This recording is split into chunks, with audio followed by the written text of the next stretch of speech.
फातिमा, मैं नमाज पढ़ रहा हूँ बेटा और आप मोबाइल यूज कर रहे हो। आज जो नमाज पढ़ लो, वक्त निकला जा रहा है। पापा क्या है नमाज में? मैंने नहीं पढ़नी नमाज।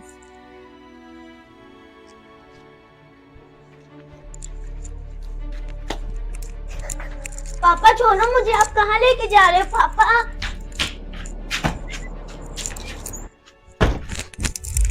पापा खोलो दरवाजा।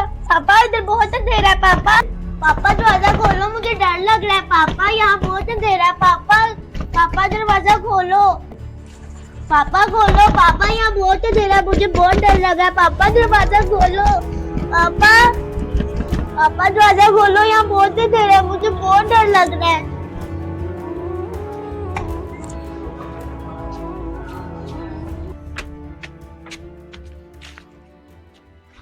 पापा आपको पता था मुझे अंधेरे से कितना डर लगता है, आपने मुझे फिर भी अंधेरे में बंद कर दिया।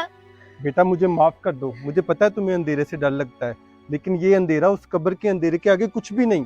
यही बात मैं आपको समझाना चाह रहा था। अगर हमें कब्र के अंधेरे से बचना है तो हमें नमाज पढ़नी होगी बेटा। ठीक है पापा, आइंदा से मैं रोज नमाज पढ़ूंगी। शाबाश मेरी बेटी। वीडियो अच्छी लगे तो शेयर लाजमी करना।